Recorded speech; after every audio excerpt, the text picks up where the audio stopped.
Up nose, man. Not only is it going to kill like a bitch, but I've never done all, like, permanent to my face. I've only ever done all permanent to my fanny, because I had the, you know, the designer vagina. That's all I've ever done to myself. I've always been a bit mental, right? Everything's always been a bit mental, and it wasn't until I got diagnosed with OCD and these intrusive thoughts that I thought that I had voices, and I thought I had all this stuff. And my voices used to say really horrible things to me, like, you're so ugly, you can't get a boyfriend, you're not going to get a boyfriend. And then it used to focus on parts of my body, and one of them, unfortunately, was my vagina. And it used to say that my vagina was ugly, you know, my labia wasn't extremely neat. I'm not going to lie, it might help someone watching this video. Let me tell you a little fucking secret. There's a lot of women out there that their labia isn't completely neat. It's a bit like a belly button. Some people have an innie and some people have an outie, and it's perfectly fucking normal, bitches. But they only show you on porn films and in magazines those neat little designer vaginas that are all completely hair free. No one has a hair or a spot or any kind of shaving reaction whatsoever. Everyone is as smooth as a child, and no one has any lettuce coming out, and no one has a doner kebab or a beef burger. Everybody has a completely neat hot dog bun, and it's completely closed, and no one has anything. It's all covered. Bollocks! And this is why I had a designer vagina, and this is why I had intrusive thoughts telling me my fanny were ugly, because no one tells it as it is apart from the real reviewer, who will tell you right now. I had a doner kebab, and I didn't like it, and it was awfully ugly. But when I went to the doctor said, I've seen way worse, there's nothing wrong with it, it's a normal vagina. And I was crying, and it was horrendous, right? Because when you, I can't believe I'm telling this story, but when you actually go, right, to the doctors, I used to sit and Google and get advice on designer vaginas for about 2 years. My mum knew about it, my best friends knew about it, that I hated my vagina, right? And you can laugh now because it's quite hilarious. But back then, it was an awful time, and I got myself all worked up about it. I used to condition my pubic hair, guys, because I thought I was pricklier than anybody else. This is what it's like living inside my head. So not only did I have a doner, I had a cactus doner, which obviously was not very exciting when going into new relationships. So this went on for years and years, and I got with boys and I never told them, and I'd been with exes years and years and never told them how I'd felt about my vagina, my cactus vagina. I just got on with it, and I always felt really insecure. And then I split up with my ex-boyfriend before Conrad, and my insecurities all kicked in again, and I just thought, you know what, I'm going to go do something about it. And I went to the doctor and I cried and I said, I've got this cactus vagina, I've got this, well, I didn't actually go about my cactus vagina, I went about my doner kebab vagina. So I was like, I've got this unsightly vagina. Right, so I went to the doctors, I took my mum, bitches. Honestly, I were a wreck. I honestly thought I had the ugliest vagina in the whole world. And so I sat there and I kind of embellished the truth. I wouldn't say lie, because that's not a very nice word. So this was supposed to be, let's just start getting ready as well while we tell the story, right? I'm going to put some primer on my fucking face. Pram not to pram. To cram not to pram. If you've just joined, stay, because you're going to hear my vagina story. I'm going to put some of this smelly stuff on because it always makes me look better, even though it stinks. What have I missed? Kirsty, I'm telling you my vagina story. If you're an old follower, you'll know my vagina story. That I thought it looked like a doner kebab. So I built up for years to go to doctors. I convinced myself that every boy I ever had left me because of my doner kebab vagina. It's not true. So anyway, back to the story. So I went to the doctor. I've got to shake this. Sorry if you've not seen me before. Well, we think I'm ADHD, I'm getting tested for it. So I just jump from one thing to another, but just stick with me, guys. When I try and do 2 things at once, it all goes a bit Pete-tong. I'm going to wrap this up in a towel because I'm thinking it might spill. Oh, my rib. Oh, my rib. My shake's going to kill me. Oh. Anyway. So I got to the doctors and I took my mum with me. And he said to me, right, can you come and get on the bed? And he put a little curtain round, because I didn't want to show my mum my kebab either. I thought one person seeing me kebab's enough. But the weird thing was, he said, get on the bed. You won't get realer than me, bitches. If you've never seen me before, get sharing now. Your mate's going to love it. And I'll always be honest with you. And I'll always tell you how it is. And I'll make you feel so much better about your body and your vagina. Because everything that you think's wrong with you, I've got it. Right? I've got it. But I haven't got a fucking shit vagina now because it's neat as fuck. But anyway, moving forward. My ear's burning again. But we're just going to crack on. Ugh! Shitting fuck. I've brought my rib, by the way, as well, if you knew. Can't shake this as much as I want to shake it. Right, done it. Oh, it's got a seal on it. And then, this little beaut turns into a glass. Look at that. I'm ready.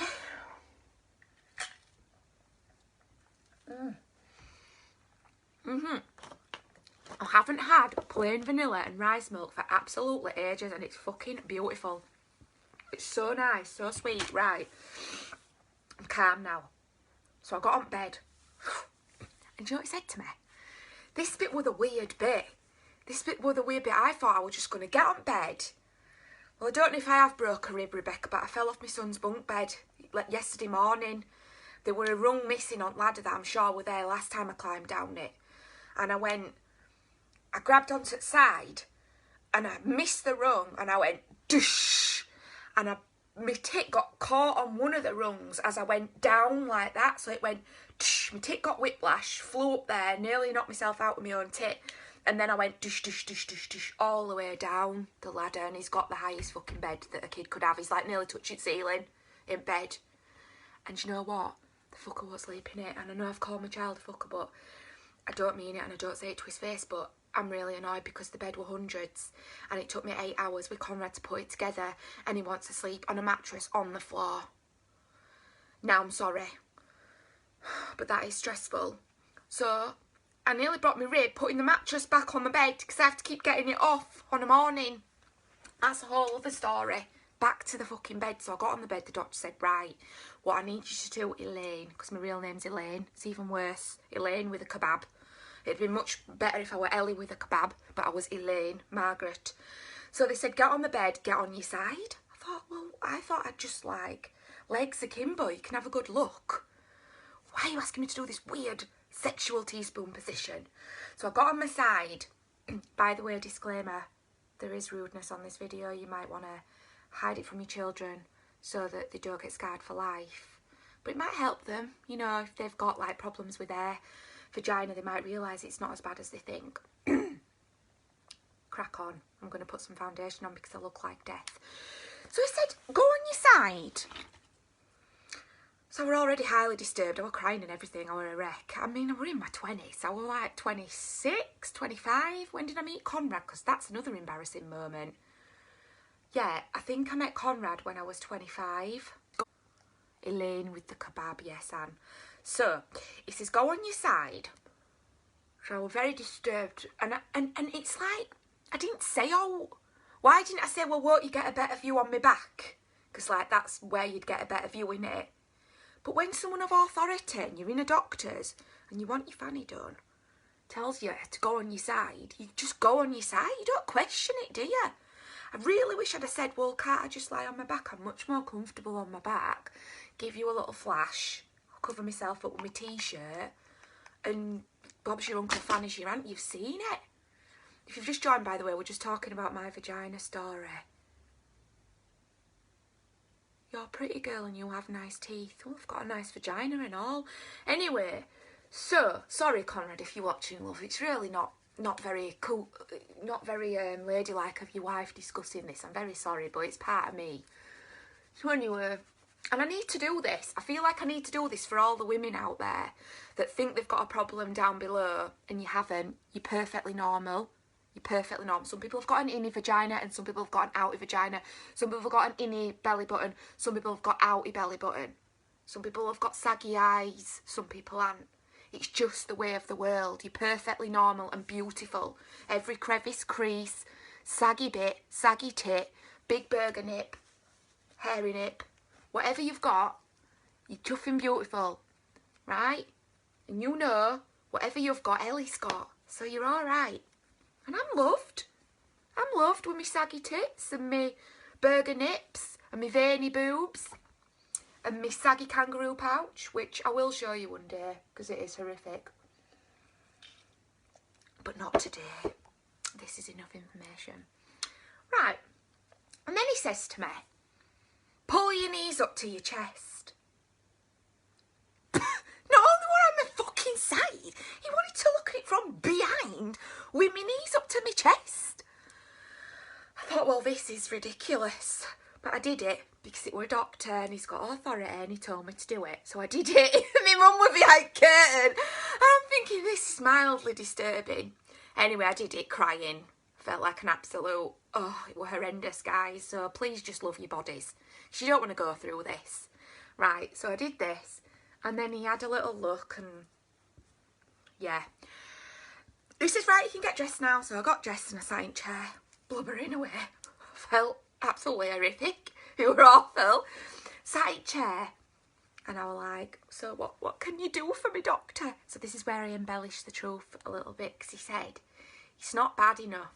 He said, I've actually had people in here and you can see their labia through their leggings because it is so pronounced and so swollen and so big.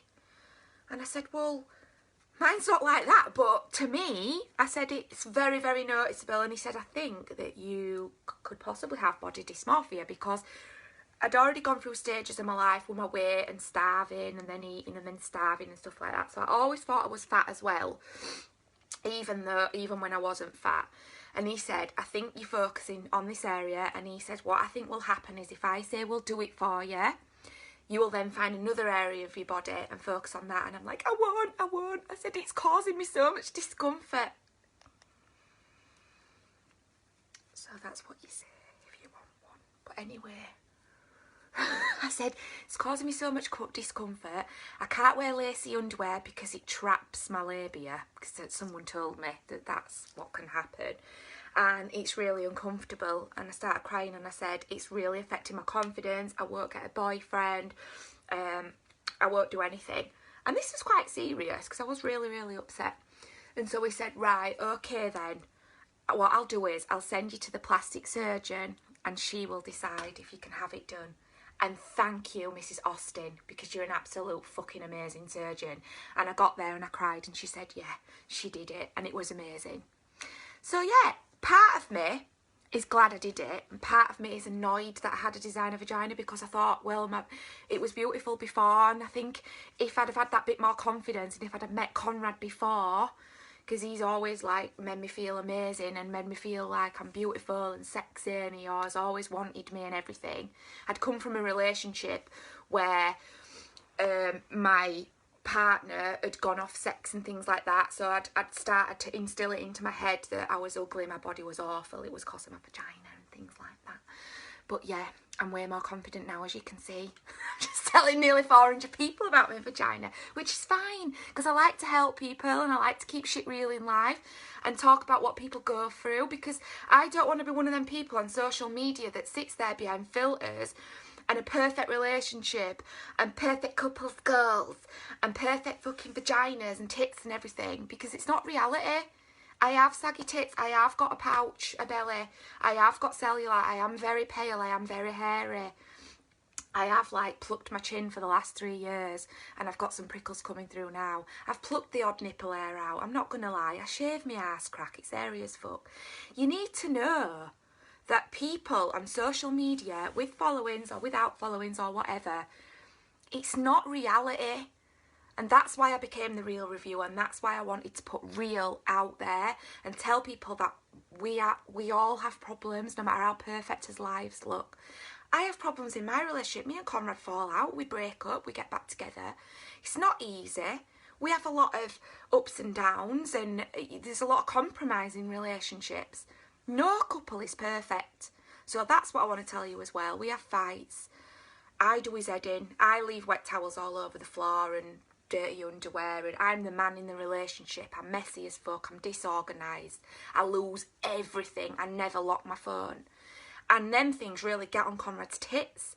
So we've actually fallen out, we've split up. We split up last year for a few days, you know, but you don't show everybody all the time the hard bits in the relationship, and you only see the perfect couple goals bit. And it's not real, guys. We have got a real loving relationship, but fucking hell, it's hard work and you have to compromise. And there's no fairy tale, so don't chase one. So anyway, moving along. I think she was called Jane Austen or Sharon Austen. Well, it's Sharon Austen. Maybe that's why I always call everyone Sharon. Yeah, I think it was Sharon Austen. She was incredible, so lovely, and gave me a beautiful vagina that I'm ever grateful for. And to be honest with you, although I didn't need to do it, and probably now, if I felt like that, if I'd have met Conrad and he'd have instilled the confidence into me, I know that you shouldn't expect that from a man, you need to find it yourself, but sometimes you just need it to come from other people. Me and Conrad have been together 12 years, Sarah. So it was about 12 years ago when I had the designer vagina, because it was just before I met Conrad. This is the embarrassing bit. So I met Conrad while I was booked in to have the fanny. And I had to tell him I was having my fanny done. And we're still together. So what happened is he said to me, it were awful. I couldn't tell him for ages. So on phone, all the time I was saying, yeah, but I've got something to tell you, and it's so embarrassing, and I'm so scared to tell you, I dare tell you. Because I kept saying, we can't have sex because I'm waiting, you know, I want to wait at least 3 months because I want to make sure it's right. So he just thought I was like this goody two-shoes prude bitch. Really, I was gagging for it, but I couldn't get my fanny out, because then it'd be like, well, then I couldn't get my fanny out for so long till this operation, so it were all awful. So I kept saying to him, let's just wait, let's wait till we're married. You know, I kept saying, like, let's wait, and he was getting a little bit like, is it me? You know, because I think I'd done stuff, but then when it got to my turn, I was always like, let me just do it to you. So it were awful. So I just like, I put it off and I put it off. So then when he rang me one time, I just went, I've got something to tell you, it's awful. And then I put phone down on him and I said, it don't matter, let's just break up because I can't tell you. I think he thought I were like transgender or something, because the way I were building it up was like, it was like I had to tell him something that were like really unusual. So he stuck with it and he got it out of me. I think my friend told him in the end because I just couldn't do it. How immature. I was like 25 and I was like, my mate was telling him. But anyway, so he rings me and he says, what are you like? Don't be ridiculous. I like you for who you are. You know, it's not going to bother me whatsoever. And then we ended up shagging. I think it was like that night. And he said to me, you don't need it doing, LA. It's beautiful as it is. There's no wrong with you at all. There's nothing wrong with you. You know, what you doing? And I was just like, well, it's booked in now, might as well go for it. You see, so timing is everything. Hi, Conrad! Sorry, Conrad, I'm just telling them all how amazing you are. And how understanding you are. And what a great guy you are. But also that we're not perfect and you're also a wanker a lot of the time. In Conrad, it's beautiful. And when I met Conrad, he was so beautiful. I mean, I know he's still beautiful, but we've aged. We've both aged. It's 12 years ago. We've both put a bit of timber on. We've got a bit more sag. You know, his eye bags have really developed now and the circles under the eyes. So we have changed a lot. And I've had 2 kids, which obviously makes things different down there and everywhere. But when I met him, he was fit as fuck. Honestly, this jawline to die from. Them eyes, I thought, oh my God, my fanny were fluttering when I saw him. And when he saw me, I know I've told my older followers this before, it were in a nightclub, we met in a nightclub, and I were all dressed up doll at nines. I was skinny as fuck, my bones were jutting, you know, that were perfect for me. I was skinny, I were like a size 6 to 8, curled on my hair, you know, didn't have none of this wrinkly saggy shit. It's all just happened since I had kids. Teeth were white. I had it going on. And anyway, I was walking through a nightclub and I always loved attention because I always felt ugly before I got a bit sexy. And I always liked attention from guys, obviously to make me feel better because I'm an insecure bitch. Where's this going? We need to put some more makeup on. Let me put some contour on. And, oh no, put me concealer on. At least I've calmed down now. Stop putting yourself down. You really are perfect as you are. Well, I know that now, Kirsty. I'm fucking perfect, but I'm not perfect. No one's perfect, but I'm happy with how I am. There's a difference. No one can be perfect. So I'm just being honest. I have got saggy tits. I have got burger nips. I have got veiny tits. I have got hairs on my chin. I'm not, like, bothered. But it's just the truth. So, yeah. So I didn't have a lot of this stuff when I met Conrad, you know. So I'm just being honest. Right, so crack on. So he saw me from across the room and I strutted past. Shook my ass a little bit, what ass I had. Walked to the toilet right across the very, very crowded room. And he saw me, but I didn't see him. And then he grabs me when I was coming back. It was like something out of a movie. He grabs me and he went, I think you're really beautiful. Can I have your number? And I just looked at him and I thought, look at them lips, look at that eyes, look at that jaw. He's tall, he's dark, he's fit as fuck. And I just went, I think you're really beautiful, don't you? You can. And that was it. And he went to me, when I saw you, he's laughing. Hi, Conrad.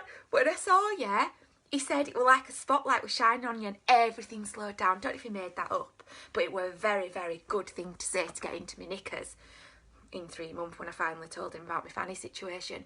But yeah, how amazing.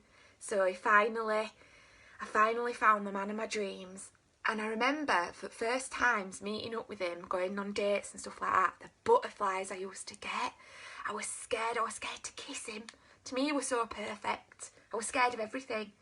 So to have sex with this perfect man was very scary. And then I had to tell him I was having my fanny done because it was like a cactus doner kebab, which were really scary as well. But he said it wasn't and it was fine and it were all in my head. But I had it done and it's fine now, ain't it, Conrad? And it was fine then and it's fine now. And he liked me with my innie and with my outie. And it's all good. So that's my vagina story. And it's still in because the surgeon told me it could grow back, which was quite scary as well. Yeah, so that's me and my vagina story. Has anybody got any questions? Conrad, love it. I love you, Conrad. Oh, you love my vagina? Yeah, you do. Remember the best day that you ever had with my vagina? When we went to that nature reserve. That's the day I was thankful I'd had my fanny done. So yeah, he loves it. We went to nature reserve and I'd had it done. And she said it could take like 4 months to heal, but I sat on like an ice pack for like 4 weeks and it was fine. And it was best neat ever. Me with my magazine vagina. It were awesome.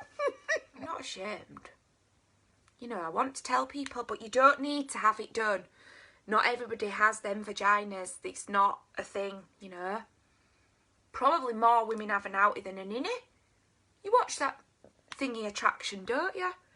What's it called? Not Fatal Attraction. What's it called? Naked Attraction. Watch Naked Attraction.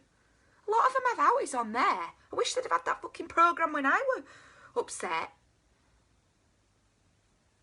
You know what I'm saying?